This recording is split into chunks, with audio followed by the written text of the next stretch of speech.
오늘은 로마서 10장 1절로 13절 말씀 가지고 의인은 내 삶이 선포하는 믿음의 해설이다 라는 주제로 말씀을 나누겠습니다.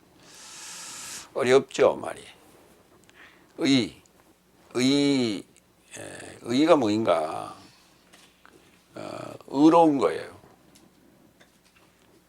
의롭다라고 하는 것은 의인이 행하는 행동의 모습입니다. 의로운 자, 반대말은 죄인이죠.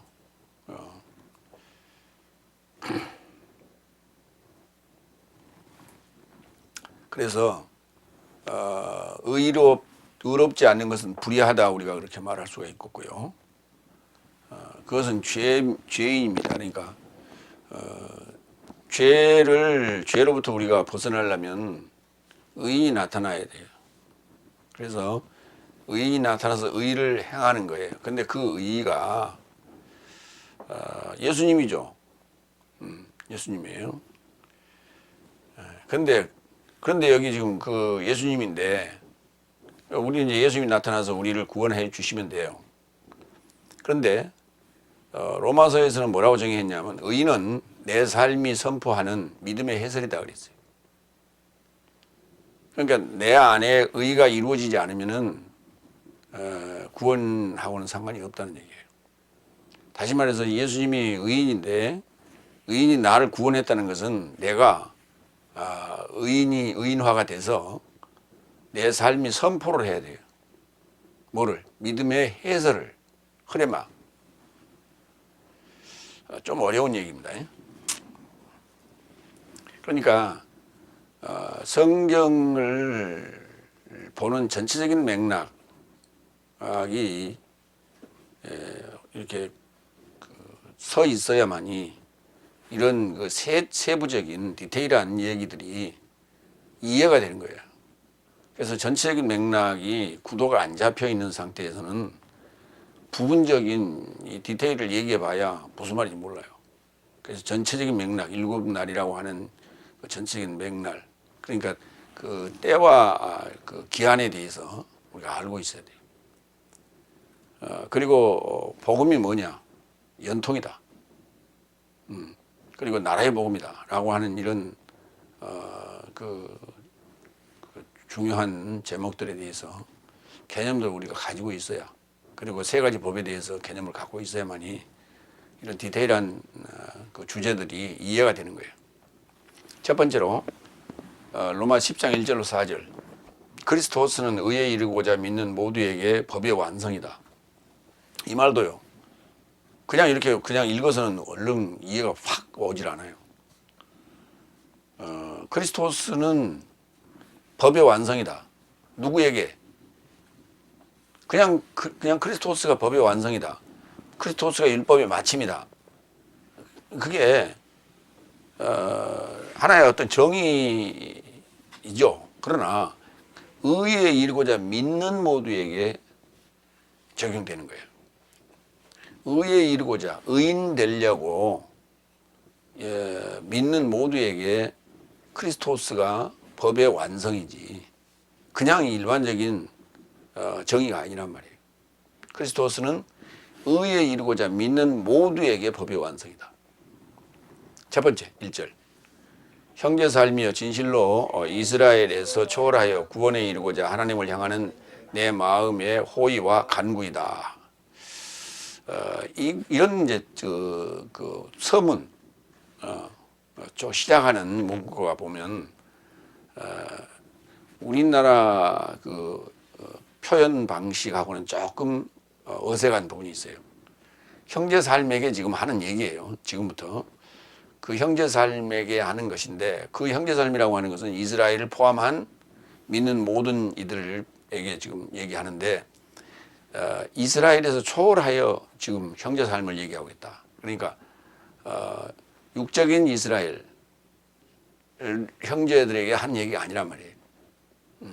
그래서 그들을 포함해서 이스라엘을 포함하고 이스라엘 넘어서서 열국의 그 믿는 모든 자들에게 그 구원에 이르고자 하나님을 향하는 내 마음에 좋은 생각 그리고 간구를 지금부터 하겠다는 거죠.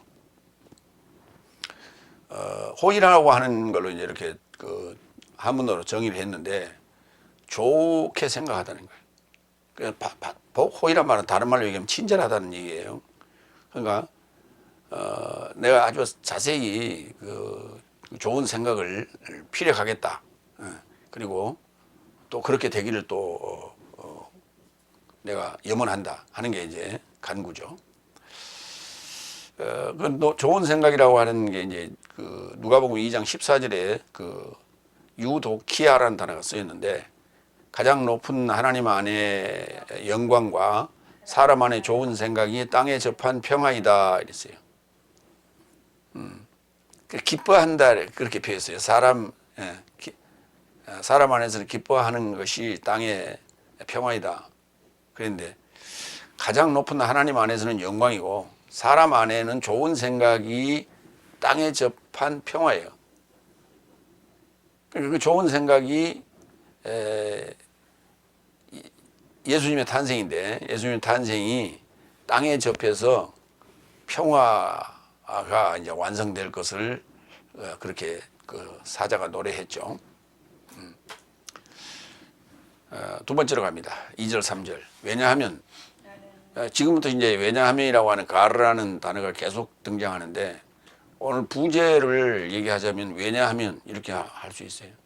그렇게 계속해서 왜냐하면 설명을 계속 이렇게 종속 접속사로서 하고 있는 거예요. 왜냐하면 나는 저 삶이 하나님의 열심을 가지고 있으나 인식을 좇지 않는다는 것을 저 삶에게 증언한다. 왜냐하면 하나님의 의를 깨닫지 못하고 자기 의를 세우려고 찾으며 저 삶이 하나님의 의에 굴복되지 않았다. 나는 저 삶이, 그 저 삶이 누구냐? 이스라엘을 얘기하는 거예요. 나는 저 삶이 하나님의 열심을 가지고 있으나 하나님을 제대로 아는 지식, 그것을 에피그노시스라고 그래요. 하나님을 아는 지식, 그걸 인식, 그래. 에피그노시스. 그 에피그노시스를 멀리하고 자기 의를 세우려고 고집불통이죠. 이게 신앙의 어떤 고집불통. 또 바꿔서 얘기하면 뭐 보수, 꼴통 보수 이런 말을 써요. 그러니까 그게 의를 지키기 위한 것이면은 좋죠. 그런 고집불통은 괜찮은 거예요. 그런데 잘못된 교리, 잘못된 신앙을 가지고 자기 의를 내세우자 하는 거예요. 자기 의를 내세우고 늘 정죄하고 하는 거죠. 그러니까 그 자기 의를 내세운다라고 하는 게 다른 게 아니에요. 율법을 자기는 지킨다라고 하는 거예요. 그래서 지키지 못하는 삶과 지키는 삶, 그리고 율법을 먼저 받은 사람과 그렇지 않은 사람을 서로 비교하고 차별하는 거예요. 자기 의를 세우려고 하나님의 의를 깨닫지 못하고 하나님의 의를 깨닫지 못하니까 자기 의를 세우는 거예요. 그리고 굴복되지도 않았다. 독불장군이죠. 그러니까 하나님의 의를 깨달으면은 하나님에게 자연 굴복돼요. 그런데 지금 현재 다섯째 날 보면 자기는 하나님에게 잡힌 자, 하나님에게 굴복됐다라고 하면서도 하나님의 의는 깨닫지 못하고 그 다음에 자기 의를 내세우고 있죠. 의에 대해서 봅시다. 디카이오시네 마태복음 5장 6절. 의를 굶주려 하고 목말라 하는 삶은 행복하다. 왜냐하면 저 삶이 배부르게 될 것이다. 그러니까 의라고 하는 것은 배부를 일이에요. 의를 찾으면은 배불러지는 거예요. 그래서 의를 굶주려 하고 목말라 하는 삶 행복하다. 그러면은 의가 뭐 빵이냐 밥이냐 아니에요. 의가 뭐인가? 먹어야 될 거예요. 의를 굶주려야 한다. 먹고 싶은 거예요. 의를 목말라 한다. 마시고 싶은 거예요. 그러면 그게 뭘까요? 예수님께서 먹고 마시는 그런 말씀을 하셨죠. 요한복음 6장에서 내 살을 먹고 내 피를 마시는 자는 그랬거든요. 그러니까 예수님 자신을 먹고 예수님 자신을 마시는 거예요. 그것이 바로 의다. 그러니까 예수님의 그 삶과 하나 되는 것이다. 그러면은 저 삶이 배부르게 될 것이다. 그 배부른다는 얘기가 뭘까? 마태복음 6장 33절. 그런즉 내 삶은 먼저 하나님의 나라와 그의 의를 찾으라. 그리하면 이 모든 삶이 내 삶에게 더해질 것이다. 이 모든 삶이 뭐냐면 열국이 그 구하는 것들이에요. 먹을 거, 마실 거, 입을 거. 그건 자연스럽게 온다는 얘기죠. 그래서 너희는 먼저 그의 나라와 그의 의를 찾으라. 요한복음 16장 10절. 이제 보혜사가 오면 의에 대하여 심판에 대하여 죄에 대하여 심판하신다 그랬죠. 여기 의에 대하여라고 하는 부분 나옵니다. 16장 10절. 의에 대하여도 내가 아버지를 향하여 물러가고 네 삶은 더 이상 나를 지켜보지 못하기 때문이다. 그렇죠. 의가 왔는데 의를 먹고 마셔야 되는데 의를 먹고 마시지 않았다. 그러니까 의를 먹고 마신다라고 하는 얘기, 예수님의 살을 먹고 예수님의 피를 마신다는 얘기가 뭐냐. 예수님을 어떻게 먹고 마실 수 있어요? 그건 육적 행위를 얘기하는 것이 아니라 예수님의 생각, 예수님의 말씀, 예수님의 사상을 우리가 먹고 마신다는 거예요. 그러니까 예수님을 우리는 자꾸 2000년 전에 오신 육체로 오신 그 인간 예수만을 자꾸 생각한단 말이에요. 성경은 예수스 구원자, 크리스토스, 메시아, 기름 부음 받은 자. 그러니까 기름 부음 받은 그 구원에 대한 구원자와 하나 되는 거예요.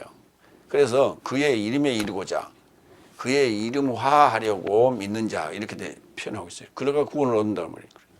그러니까 결국 우리가 예수 믿는다는 건 뭐냐면 예수화 되는 거예요. 그래서 인간의 모습으로 그려놨어. 왜? 우리가 인간이기 때문에.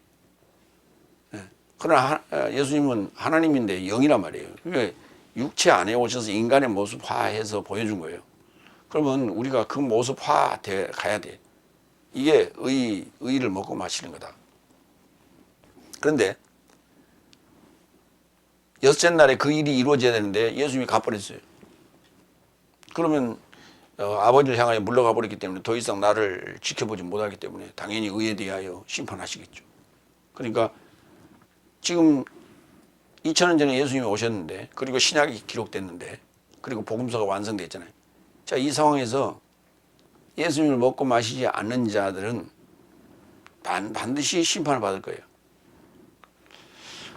3절, 세 번째, 4절. 왜냐하면, 가르, 또 계속 왜냐하면 나와요. 크리스토스는 의에 이르고자 믿는 모두에게 법의 완성이다. 아까 설명했죠. 자, 마태복음 24장 12절로 14절을 보겠습니다. 그리고 증가할 불법을 인하여 많은 삶의 사랑이 식어지게 될 것이다. 그러나 완성에 이르고자 견디는 자는 구원받을 것이다. 그리고 이 나라의 복음이 열국 사람 모두에게 증명에 이르고자 거주지 전체 안에 선포될 것이며 그때 완성이 도착할 것이다. 자, 그러면 이제 본문 로마서 10장 4절에 크리스토스는 법의 완성이다 그랬어요. 그럼 그 법의 완성인데 마태복음 24장 13절에서는 완성에 이르고자 크리스토스가 법의 완성이라 했으니까 크리스토스에 이르고자 견디는 자는 구원받을 것이다 그랬어요. 그런데 14절에 뭐라 했냐면 이 나라의 복음이 조건이 붙어 있어요.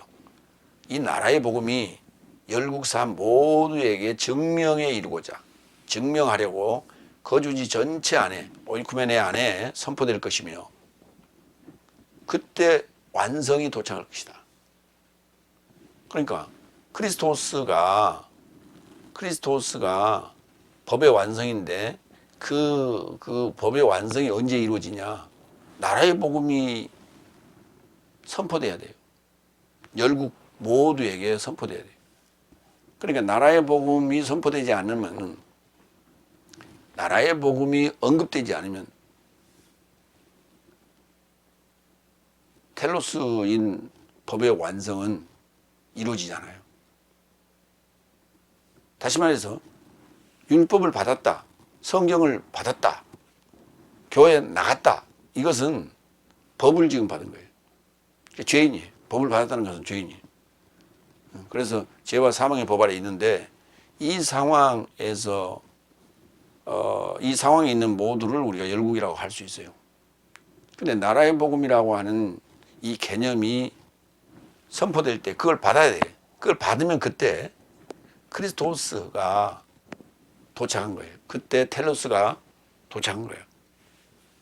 근데 나라의 복음에 대해서 내가 수없이 외치고 페이스북에도 그다음에 유튜브에도 나라의 복음에 대해서 언급을 했어요. 그 나라의 복음은 마태복음에만 나오는데 세 군데 나와요. 세 군데. 마태복음 4장 23절, 9장 35절, 오늘 본문 우리가 읽었던 마태복음 24장 14절. 그래서 예수님께서 처음 마태복음 4장 23절에 복음을 선포할 때 나라의 복음을 선포하기 시작해요. 이 나라의 복음이 바로 삼위일체 개념이 완성이 되는 것. 그 삼위일체가 이루어져야 완성되는 것이고 크리스토스가 나타나고 하나님화 되는 거예요. 근데 이 중요한 부분을 다들 간과하고 있다 말이에요. 그러니까 성경은 제대로 쓰는 거예요. 그래서 나라의 복음에 대해서 아는 자만이, 나라의 복음에 대해서 듣고 그 깨달은 자만이 여섯째 날 들어갈 수 있어요. 여섯째 날을 통과해야 법의 완성이 되는 거예요. 법의 완성이 됐을 때 구원이 이루어졌다 이렇게 말할 수 있다. 그래서 설명이 여러 가지 형태로 지금 하고 있는 거예요. 그래서 한마디로 얘기하면 하나님화 되는 건데 그 하나님이 뭐냐 그랬더니 구원자예요. 구원자. 기름 부음 받은 구원자. 크리스토스 예수스예요. 그러니까 크리스토스 예수스화된 구원자예요. 아니죠. 크리스토스 예수스화된 구원자 곧 하나님이란 말이에요. 그게 최종적인 완성이에요, 우리에게. 그럼 그 하나님은 뭐 하시는 분이냐? 일하시는 분이에요. 무슨 일? 복음사예요. 복음 선포. 다른 일 하라고 준 건 아니거든요. 복음 선포하라고 준 거예요. 두 번째로 갑니다. 로마 10장 5절로 8절. 믿음의 의는 내 삶이 선포하는 믿음의 해설이다. 자, 의의 그 표시, 의가 완성이 됐다. 다시 말해서 의가 완성이 됐다는 말은 무슨 말이에요? 예, 크리스토스가 법의 완성이 된 거죠. 크리스토스가 완성된, 도착한 그 믿음의 의는, 다시 말해서 믿음으로 된 의는 그 증거가 뭐냐? 내 삶이 선포하는 믿음의 해설이어야 돼. 선포하는 내용이 믿음의 해설이어야 돼. 그걸 복음이라고 그러는 거예요, 우리가. 믿음의 해설. 그 믿음에 대해서 설명을 제대로 해야 돼요. 믿음에 대해서 제대로 설명을 못하고 있으면 그건 아직 지금 믿음의 의가 이루어진 게 아니란 말이에요. 자기 의예요. 그러니까 믿음에 대해서 우리는 그냥 그저 찰석같이 믿는다. 우리가 그런 말을 하죠. 찰석같이 믿었다. 또는 믿는 도끼에 발등 찍힌다. 이런 말을 써요. 그러니까 예수님을 믿으면 발등 찍히지 않는다. 사람을 믿으면 발등 찍힐 수 있다. 그 다음에 믿을 때는 어떻게 믿어야 되냐? 의심 없이 믿어야 된다. 그 의심 없이 믿는 게 뭐냐면 철석같이 믿는 거예요. 그럼 뭘 믿어? 예수 그리스도를. 어떻게 믿어? 잘 믿어요. 그래서 결론은 뭐예요? 구원? 그래. 그게 아니라니까. 그러니까 믿음에 대해서 지금 잘못 설명하고 있는 거예요. 그럼 믿음의 해설이 아니에요. 지금 현재 다섯째 날에 선포하고 있는 그 설교나 교리는 믿음의 해설이 아니에요. 다시 말해서 그 복음이 아니란 말이에요. 그거는 기존의 모든 종교가 가지고 있는 그 신앙의 행태에서 형태하고 똑같아요. 이슬람교는 마호메트를 믿어. 그 마호메트를 믿는데 마호메트가 전한 알라신을 믿는단 말이에요. 근데 마호메트를 숭배하잖아요. 기독교도 마찬가지예요. 예수님 하나님을 선포하잖아요. 예수를 믿는 거예요. 그리고 예수를 숭배하는 거예요. 뭐 다를 게 뭐 있어? 불교 부처가 이 부처 되는 법을 가르쳐 줬단 말이에요. 그래서 부처를 어떻게 보면 지금 현재 이 믿음의 해설은 그 소승불교하고 좀 비슷해요. 부처화되는 거예요. 그러니까 법을 선포한 자를 숭배하되 그자화되는 거예요. 그가 구원을 이루는 거고 구원자이며 구원자화돼서 그 일을 대행하는 거예요. 이게 믿음의 해설이에요. 근데 그렇게 안 가르치고 하나님을 위하여 열심히 일하자. 어떻게 일하냐? 저기 이슬람교들을 향해서 가서 복음을 선포하자. 아니 우리나라 지금 기독교인 몇 명이에요? 800만이 될동말동이에요. 지금 현재. 그러면은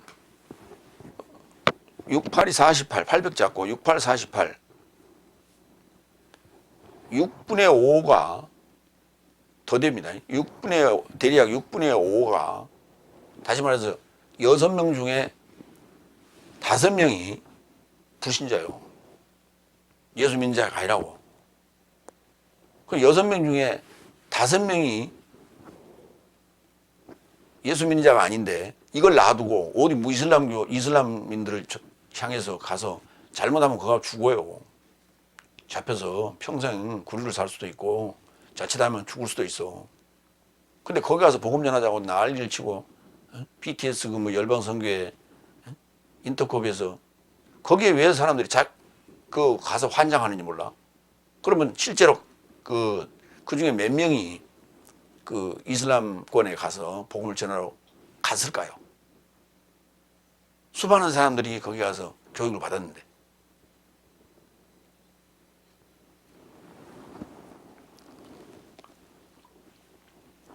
실제 행하지도 않으면서 어떤 대리만족 또는 어떤 현재 교회에서 뭔가 좀 뜨뜻미지근한 어떤 그런 신앙의 모습, 거기에서 좀 벗어나고 싶은 그런 어떤 열망, 그런 이제 일종의 이제 그 젤로당원, 열심당원이라고 그러는데, 사람의 이 호리는 말에 거기에 부안해동하고 함께 덩달아 움직이면서 정부 시책에는 역행을 하고 있단 말이지. 지금 코로나 때문에 한번 생각을 해요. 코로나 때문에 매일 그 추운 데서 선별진료소에서 일하는 사람들 한번 생각해 보시라고. 얼마나 춥겠어 거기. 쉬지도 못하고 근무 시간 내내. 지금 갑자기 지금 영하권에 떨어져 가지고 얼마나 날씨가 춥습니까? 그래서 선별진료소에서 그렇게 일하는 사람들 생각 좀 해줘야 되고. 또 하나, 이 자영업자들, 장사하는 사람들 지금 다 모이지 못하게 하니까 9시 이후에는 또 음식점도 못하게 하니까 그 사람들 한 달에 몇백만 원씩, 많게는 몇천만 원씩 그 세를 내야 되는데, 그 낼 돈은 벌어야 될 거 아니에요, 최소한. 근데 그거 지금 세를 내기 위해서 대출 받아서 지금 건물 가게를 좀 유지하고 있는 그런 상황인데, 차라리 그 사람들을 도와주는 게 낫지. 헌금을 걷어가지고 그런 건 안 하고, 먼저 간 사람이 자기 돈으로 20만 원씩 자기 돈으로 그 회비를 입금을 하고 아무개를 지적을 해주는 거예요. 그럼 그 사람 이 돈 20만 원 넣었기 때문에 당신 가세요. 그러면 또 가는 거예요. 그렇게 모아진 돈들을 가지고 또 거기 가서 헌금도 했겠죠. 그거 가지고 저렇게 거대한 건물 때려짓고 정부 시책에 역행하고 거짓말하고, 그거 모였으면서도 저쪽에 제주도 뭐 여행 간 것처럼 그렇게 이상하게 빙빙 돌려서 그런 못된 짓을 하면서 그 어떻게 하나님의 사람이라 하나님의 열심이다 이렇게 말할 수 있어요. 지금 그들을 향해서 지금 얘기하고 있는 거예요.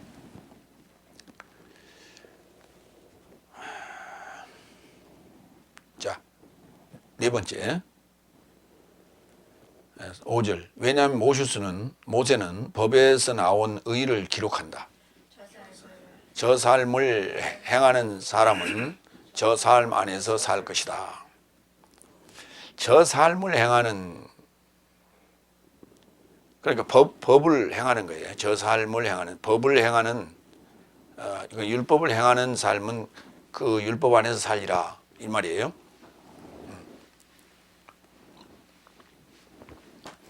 그러니까 법 안에서의 의는 법을 행해야 돼. 근데 사실 법을 행하는 게 뭐냐고.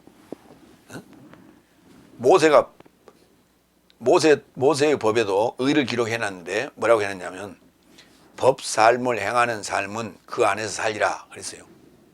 그럼 법 삶을 행하고 법을 들으면은 그게 그 법이 뭐냐면 죄와 사망의 법이거든. 죽게 된단 말이에요. 죽게 되고 죄인이라는 걸 깨닫게 되는 거예요. 그래서 율법을 준 거예요. 그러니까 하지마, 하라 이거 두 가지거든요. 하지마, 하라. 자 봅시다. 우리나라 법에 보면 교통법에 한번 봅시다. 길을 건널 때는 어디로 건너라? 횡단보도로 건너라. 하라는 얘기예요. 언제 하라? 파란불이 들어오면 건너가라. 이게 하라예요. 그 다음에 빨간불이 들어오면 건너지 말아요. 하지 말라예요. 그럼 그걸 행했다고 의인이에요? 안 하면, 그걸 어기면 죄인이죠. 그걸 어기면 죄인이에요. 그런데 그걸 하라는 대로 했다고 의인이에요? 아니라니까. 그걸 의인이라고 말할 수는 없어.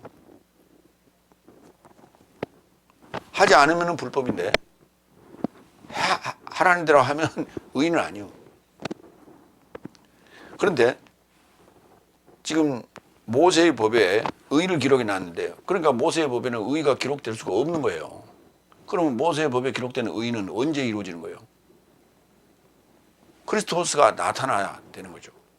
그리스도스가 나타나야 되는 거예요. 그러니까 율법이라고 하는 것과 예수님의 탄생이라고 하는 것은 이어지는 거예요. 그래서 우리가 연통이라는 말을 써요. 연결된 소식이란 말이에요. 그래서 법 없이 법 아래서 후견인과 청지기 아래서 훈련받는 그 죄인 삶, 그 사망의 법 아래서 죄인으로 복용하는 요 기간이 없이 넘어갈 수는 없어요. 반드시 이어지게 돼 있다. 그래서 그런 측면에서 모세의 법에서 의를 언급했던 거예요. 레위기 18장 5절. 너희는 나의 규례와 법도를 지키라. 사람의 일을 행하면 그 안에서 살리라. 나는 여호와니라. 그렇죠. 그 안에서 살리라. 그 안에서 살리라고 하는 죄와 사망의 법에서 해방되게 되는 거예요. 왜냐하면 죄와 사망의 법 안에 예수님이 오셔요. 그래서 의를 행하는 거예요. 그래서 나를 건져내는 거예요. 갈라디아 3장 11절로 12절. 그래서 법 안에서 아무나 의롭게 되지 못함이 하나님 곁에서 분명하다. 왜냐하면 의인은 믿음에서 나서 살리라 하였습니다. 법은 믿음에서 나지 않았으니 오로지 그 삶을 행하는 사람은 그 삶 안에서 살 것이다. 그 삶을 행하는 사람은 그 삶 안에서 살 것이다. 그게 의인은 아니에요. 그냥 거기서 머물러 있는 거예요. 마태복음 9장 13절. 그래서 네 삶은 가서 무엇인지 배워라. 나는 긍휼을 원하고 제사를 원치 않는다. 왜냐하면 나는 의인을 초청하러 오지 않았고 오히려 죄인 삶을 회개에 이르게 하려고 왔다. 그러니까 그리스도스가 나타나시면은 오셔서 할 일이 뭐냐? 죄인 삶을 회개에 이르고자 하는 거예요. 죄인 삶을 초청하러 왔어요. 그러니까 죄인 삶을 초청하러 왔다. 그러면 지금 법 삶을 행해야 되겠죠. 법 삶을 행하면 죄인이 돼 있어야 돼요. 그러니까 법 삶을 행하면 죄인이 되는데 죄인이라는 언도를 받고 사형의 언도를 받고 복역하고 있어야 돼. 그래야만이 예수님이 오셨을 때 내가 구원을 받게 돼. 그리고 그분이 의인이라는 걸 알게 돼.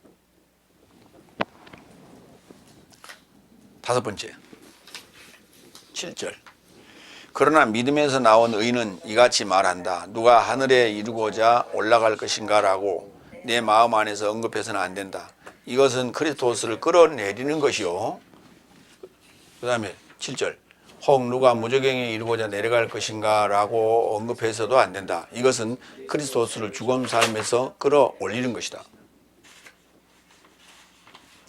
그러니까 하나님에 대한 열심, 젤롯, 의지 또는 신념 또는 열정, 하나님에 대한 의지, 그 다음에 신념, 열정만으로는 의인을 만날 수 없다. 그리스도스를 만날 수 없다.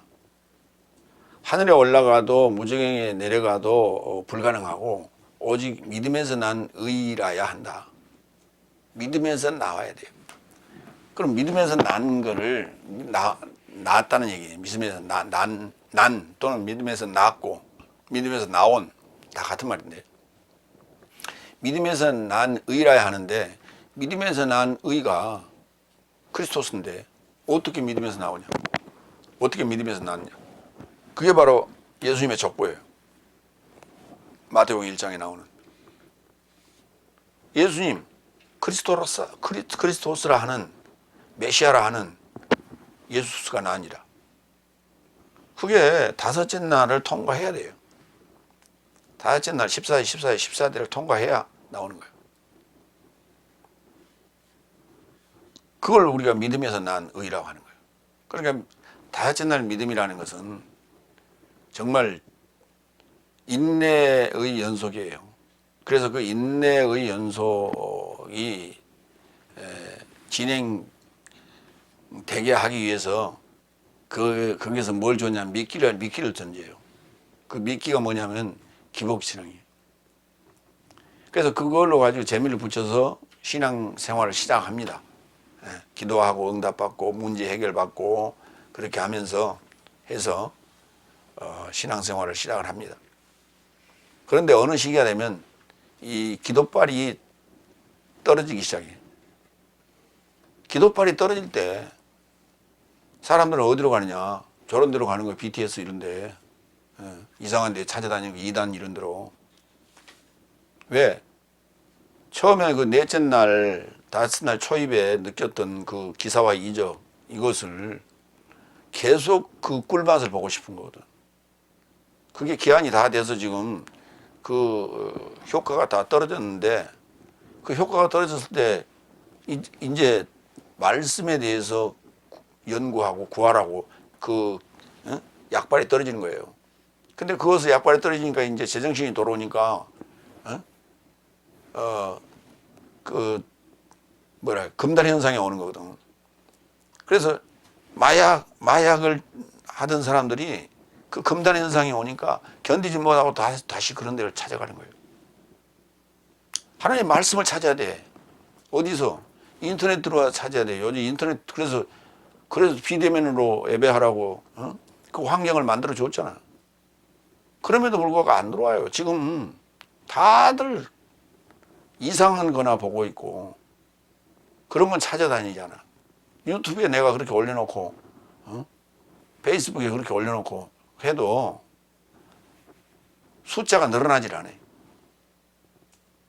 가입 숫자가 늘어나질 않아요. 이게 지금 다섯째 날 기독교의 현상이에요. 성경하고 하나도 틀린 게 없어. 딱딱 맞아 들어가. 베드로전서 3장 18절을 봅니다. 이는 그리스도스는 불의한 삶에서 초월한 의인으로 죄인 삶에 관하여 한꺼번에 고난 받으셨으니 내 삶을 하나님에게 인도하려 함이니 참으로 육체로 죽임을 당하였으나 영으로는 살리심을 받았으니 영 안에서 그는 옥 안에 있는 영 삶에게도 가셔서 선포하셨다. 이게 이제 옥이 어디냐? 지옥이다. 이렇게 해석을 하고 예수님이 지옥까지 가서 복음을 선포했다. 이런 말도 안 되는 해설을 하고 앉았어요. 그러니까 이제 불교에서는 뭐라 그래요? 석가가 지금 어디 있냐 죽어가지고 지금 지옥에 있대. 지옥에 왜 지옥에 가 있냐 그랬더니 지옥에 간 자들을 위해서 자기도 지옥에 가 있대 지금. 아니 지금 석가가 죽어서 지옥에 가 있으면 어떻게 해? 지옥 안 가게끔 여기 살아있는 속세에 있는 자들을 구원해야지. 그러니까 부처는 죽었다니까. 부처는 죽어서 지금 지옥에 있어요. 근데 지옥에 있는데 그것까지는 해석을 잘 했어요. 근데 타당한 이유를 대야 되는데 그렇지 않는 이유를 대고 있는 거예요. 가만히 있어도 또 둘러치게 하는 거예요. 아니 지옥에 간 자들을 구원하러 갔대. 죽으면 안 되지 부처는. 근데 예수님은 그런 해설을 그런 이야기들을 성경 하나님에게도 예수님에게도 적용을 한 듯한 해석을 하고 앉았다고. 예수님이 지옥에 가서 지옥에 있는 영들에게 가서 복음을 전했다. 그게 지옥이 아니에요. 필라케라고 하는 것은 감옥이에요. 그냥 감옥. 그 감옥이 어디냐? 육체예요. 육체. 예수님이 부활하시고 난 다음에 제 아들에게 갔어요. 제 아들에게 모습을 드러냈어. 그래서 40일 동안 복음을 선포하셨어요. 그 얘기예요. 이게 다른 게 아니고. 육체가 바로 옥이라고. 감옥, 필라케. 그래서 이 뭐 무적행이 내려갔다, 뭐 하늘에 올라가는 더 어렵겠지. 무적행이 내려갔다 오는 건 낫겠지. 뭐 이런 걸 어떤 신념, 의지, 열정으로 가능하다고 생각해요.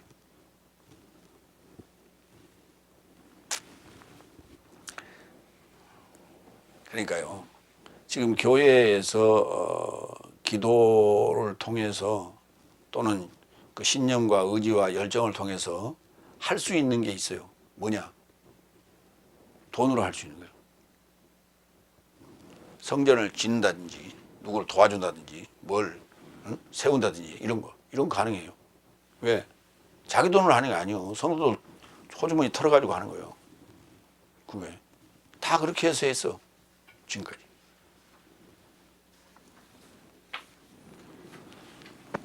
여섯 번째, 8절.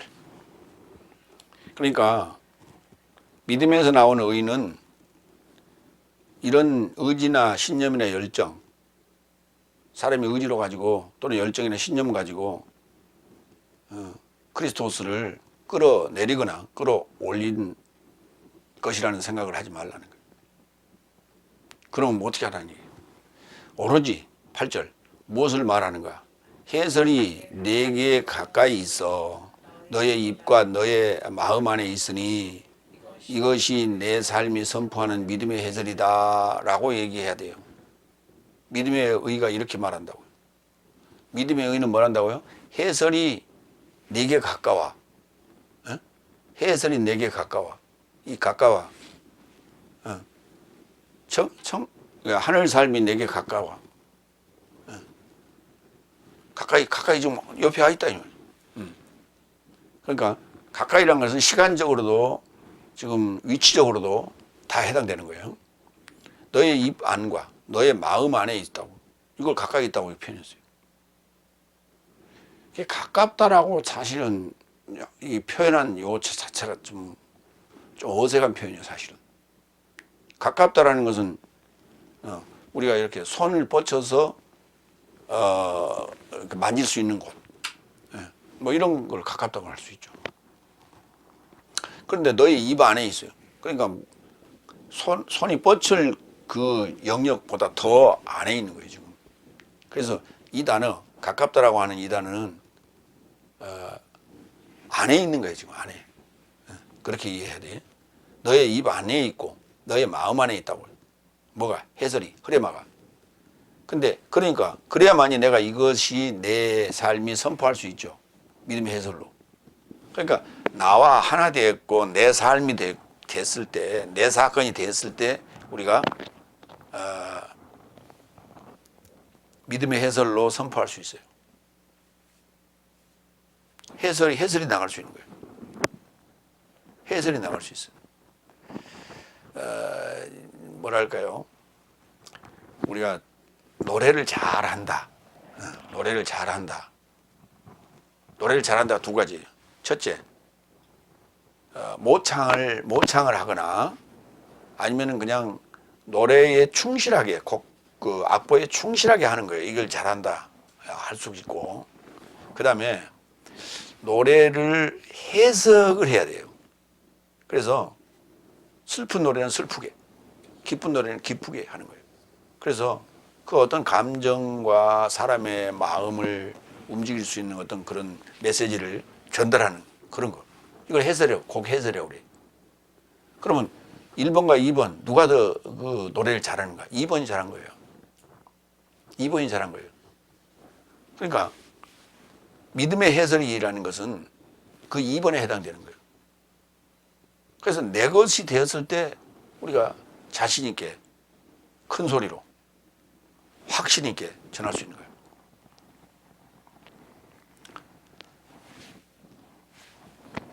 의인은 복음 안에서 믿음에서 계시돼요. 그러니까 우리가 복음을 이렇게 선포를 하면 믿는 자들이 그것을 믿어야 돼요. 그리고 그것이 믿어지는 순간에 그리스도인 그 의가 내 안에서 계시되기 시작해요. 그러니까 내 안에 있는데 크리스토스가 내 안에 있는데 그게 믿음에서 나와야 되는데 계시돼야 돼. 뚜껑이 열려야 돼. 근데 믿도록 설명해 주지 아니하고 믿도록 설교하지 아니하고 믿도록 해설하지 않으니까 못하니까 그게 뚜껑이 안 열리는 거예요. 그러니까 뚜껑이 열려서 예수님이 나오는 걸 계시라고 그런단 말이에요. 로마서 1장 16절 17절. 왜냐하면 나는 그리스도스의 복음을 부끄러워하지 않는다. 복음은 구원에 이르고자 믿는 모든 자에게 하나님의 능력이다. 맞죠? 그러니까 이 복음이 믿음의 해설이어야 돼요. 믿음의 해설이 복음입니다. 첫째는 유대인에게 그리고 헬라인에게다. 왜냐하면 의인은 믿음에서 나서 살 것이라고 기록된 바와 같이 복음 안에서 하나님의 의가 믿음에 이르고자 믿음에 나서 계시된다. 믿음에 이르고자 믿음에서 계시되는 거예요. 믿음에 나서라는 거에 에크를 이제 한번 해석을 더 했어요. 하나님의 의는 다시 말해서 의의 그러니까 믿음의 해설 안에서 의는 믿음의 해설 안에서 믿음의 해설을 듣고 그 말이에요. 믿음은 들으면서 나면 그랬잖아요. 그러니까 듣고 그것을 믿어야 돼. 뭐 하려고? 의에 이르고자. 믿음의 해설이라는 복음을 듣고 그리고 의에 이르고자 믿어져야 돼.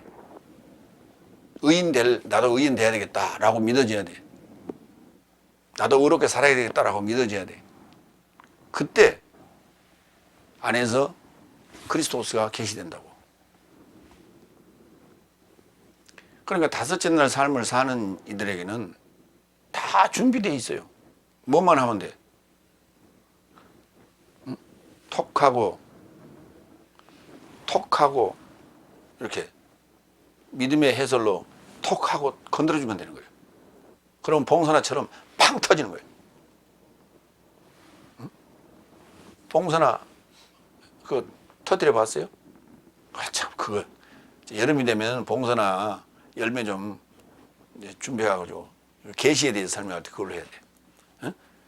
이러고 있다고 이렇게 봉선화가 꽃이 지고 나서 열매가 딱 이러고 있어. 근데 가서 톡 던지면 팍 하고 터지면서 안에 씨가 팍 터져 나온다고.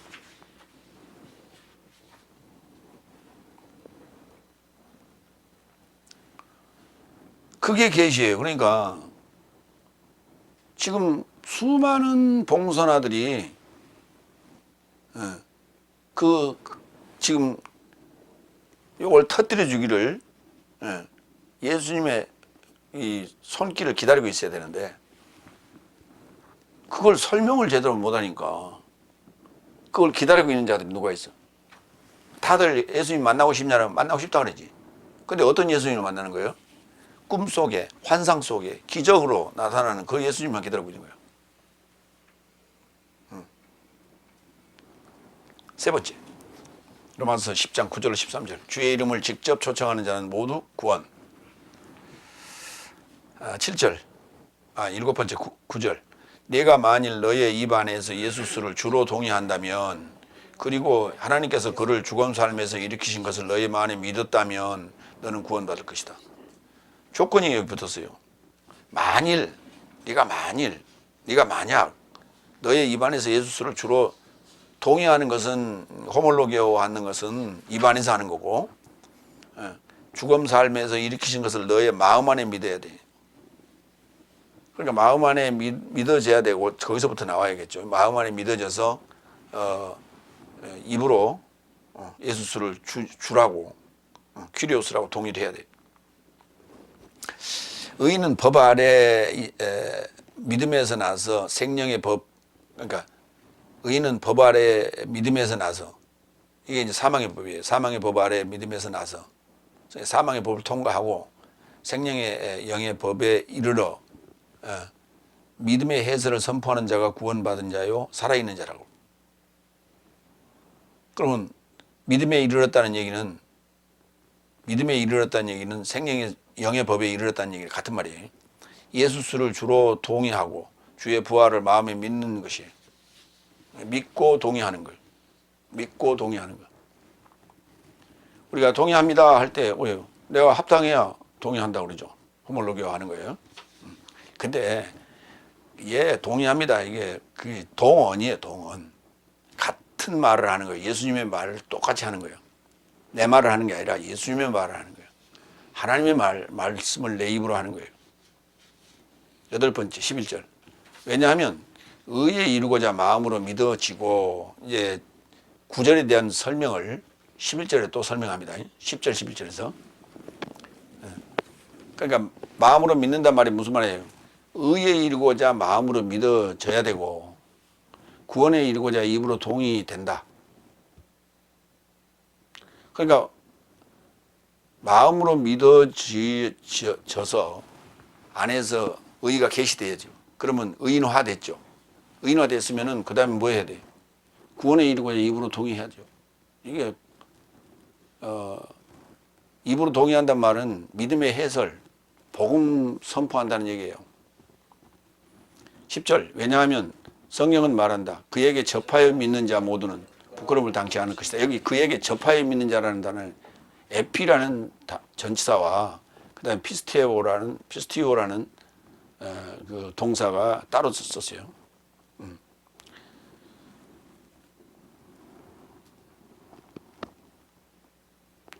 로마서 4장 2절로 3절을 보겠습니다. 왜냐하면 아브라함이 행위 삶에서 의롭게 되었으면 자랑을 가지나 오히려 하나님을 향해서는 아니다. 왜냐하면 성경이 무엇을 말하는가? 아브라함도 하나님으로 믿었으며 그것이 의에 이르고자 그에게 인정되었다. 굉장히 중요한 구절이에요. 로마 4장 3절. 아브라함도 하나님으로 믿었다고요. 뭐를? 말씀을. 그러니까 우리가 믿음은 들으면서 나는 거예요. 말씀을. 말씀은 이거예요. 말씀을 들었다는 얘기는 봉선화가 일하고 있는 거예요. 지금 이것을 일하고 있는 거예요. 거기에 해설이 탁 던져주면, 믿음의 해설이 던져주면, 터치하면 팍 터지는 거예요. 이 계시. 갈라디아서 3장 5절로 7절. 그런즉 네 삶에게 성령을 공급하시고 네 삶 안에서 능력을 역사하시는 이는 법의 행위에서 난 것이냐 믿음에 들음에서 난 것이냐. 아브라함이 하나님으로 믿음에 그가 그에게 의롭다 인정받은 것과 같다. 그러니까 믿음에 들음에서 난 것이죠. 아브라함이 하나님으로 믿었죠. 뭘? 말씀을 들음으로. 그때 믿었어요. 그런데 듣고 믿으니까 그에게 의롭다 인정받았죠. 그래서 믿음은 들으면서 난 것이에요. 그러기에 믿음에서 난 이런 삶은 아브라함의 아들인 줄 알라. 그러니까 믿음의 해설을 듣고 믿는 자, 그걸 이제 아브라함의 아들이라 이런 표현을 쓰는 거예요. 그러니까 영적 아브라함의 아들이죠. 육적 아브라함의 아들이 아니고요. 디모데후서 3장 16절로 17절. 모든 성경은 영적 하나님이며, 그러니까 바로 이걸 믿는 거예요. 모든 성경을 믿는 거예요. 모든 성경이 영적 하나님이기 때문에. 아브라함은 사자가 와서 하신 말씀을 듣고 하나님으로 이거 하나님 말씀이구나 라고 하나님이구나 라고 믿었어요. 근데 그런 내용들 다 이 성경 안에 지금 기록해 놨잖아요. 헬라어 히브리어로. 개혁성경 말고 영어 말고. 이 헬라어나 히브리어로 기록된, 히브리어와 헬라어로 기록된 이 성경을 이해해야 돼. 근데 다들 그걸 이해하기 어려우니까 그걸 지금 풀어주고 있잖아요. 그게 흐레마 해설이에요. 모든 성경은 영적 하나님이라고. 이걸 전제해야 돼. 이걸 믿어야 돼. 그런데 디모데후서 3장 16절에 뭐라 했어요? 모든 성경은 하나님이 감동으로 된 것으로 그려놨어. 그러면 뭘 믿어?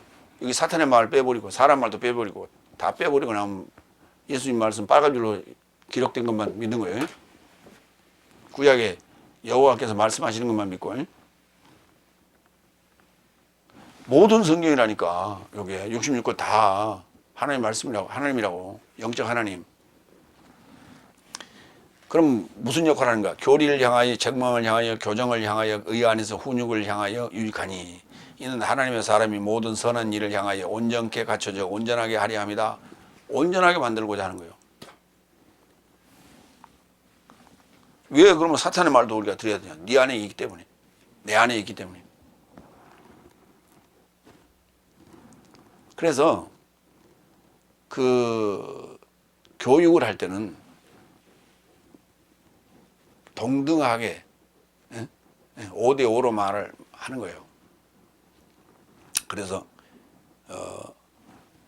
지금 현 상황이 당신은 검어, 죄야. 그러니까 이게 검은 것을 밝히려면 빛이 있어야 돼. 그래서 검은 것과 흰 것, 검은 것과 그러니까 어두운 것과 밝은 것, 이걸 대비해서 가르치는 거예요. 반드시 교육은 비교해서 가르칠 수밖에 없어. 그래서 빛이 밝아지면 어둠은 사라져요.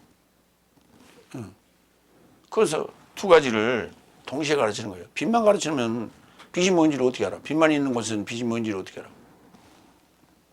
내가 그래서 늘 얘기하죠. 흰색 나라.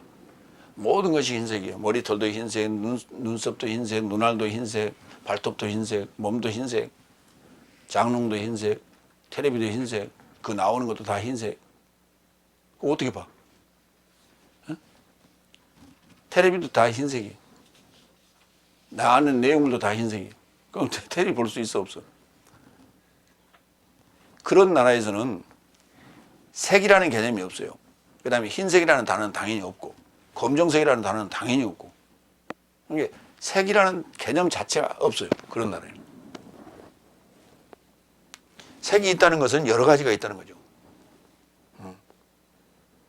그래서 하나님을 설명하려면 사단에 대해서 설명해야 돼. 의를 설명하려면 죄에 대해서 설명해야 돼. 그래서 의를 얘기하는 것은 죄를 전제로 하는 사망의 법 아래에서 죄를 깨닫게 되거든. 그런 상황에서 의를 얘기하는 거예요.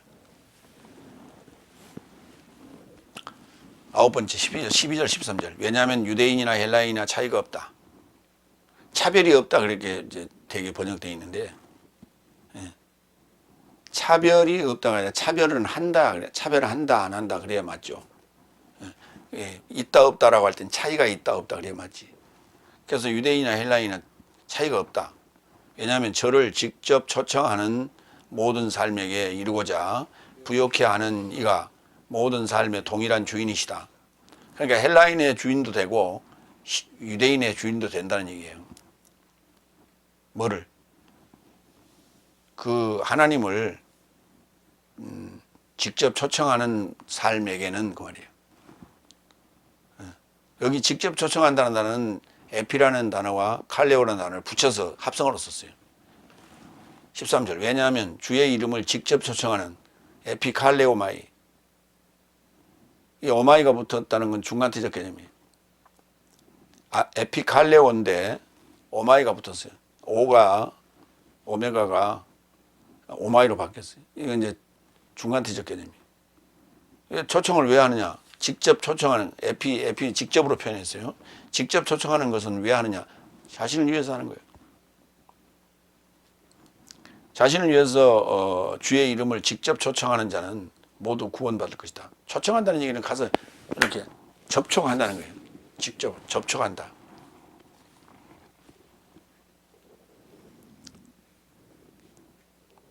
로마서 3장 28절로 30절 보겠습니다. 그런즉 법의 행위 삶 외에 믿음으로 사람이 의롭게 됨을 내 삶은 인정한다. 하나님은 유일하게 유대인 삶의 하나님이시냐? 열국 삶의 하나님도 아니냐? 그렇다. 열국 삶의 하나님도 되신다. 그런 까닭에 하나님은 한 분이시니 그가 믿음에서 난 할례와 믿음으로 인한 무할례도 의롭게 하실 것이다.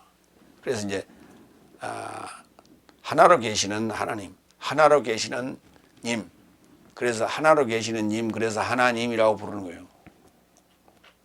한 분이라, 한 분, 유일하신 한 분이라는 뜻으로도 하나님, 그 다음에 열국이나 유대인이나 누구에게도 하나로 계시는 분, 그래서 하나님. 하느님이 아니에요. 하느님이란 건 하늘에 계신 분을 하느님이라고 그러는 거예요. 하나로 계시는 분이기 때문에 하나님이 맞다. 갈라디아서 3장 26절로 29절. 왜냐하면 네 삶 모두 믿음에서 인하여, 믿음으로 인하여 예수 그리스도 안에서 하나님의 아들이 되었도다. 뭘로 아들이 됐다고요? 믿음으로 인해서, 믿음으로 통과해서 예수 그리스도 안에서. 믿음이라는 건 예수 그리스도 안에 들어가야 돼요. 그럼 믿음에서 계시가 되어야 돼요. 그러면 믿음에서 계시가 될 때는 예수님은 아기 예수로 탄생해요. 그랬다가 내가 그리스도와 함께 십자가에 죽고 같이 부활하게 되면 하나가 돼버려요. 부가 돼버려요.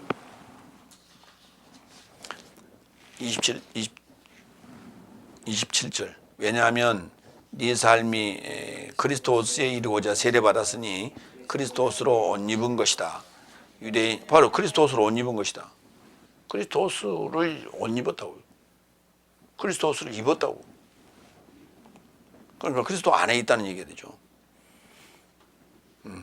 28절. 유대인이나 헬라인 안에 있는 것이 아니요. 종이나 자유자 안에 있는 것이 아니요. 남성이나 여성 안에 있는 것이 아니요. 네 삶 모든 삶은 그리스도스 예수스 안에서 하나로 있는 것이다.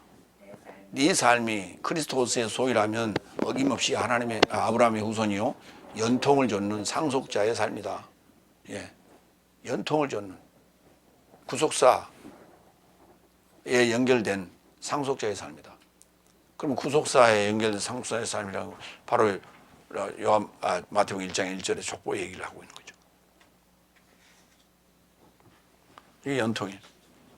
근데 그게 마태복음만의 문제가 아니죠. 어디서부터 시작해요? 첫사람 아담으로부터 출발한다. 한 날서부터 시작해서 7째 날까지. 그렇게 연결되어 있는 그걸 통과한 상속자의 삶이다. 골로새서 3장 9절로 11절로 봅니다. 이 삶이 서로에게 거짓말하지 말라. 옛사람을 그의 행실과 함께 벗어버리고 자기를 창조하신 자의 형상을 좇아 인식에 이르고자 에피그노시스에 이르고자 새롭게 된 생사람을 입었으니 새롭게 된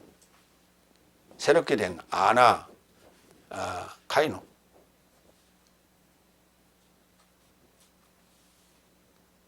새롭게 이렇게 올려진 새롭게 이렇게 업된 생사람 네오스 생사람을 입었으니 생것이 됐어. 생것.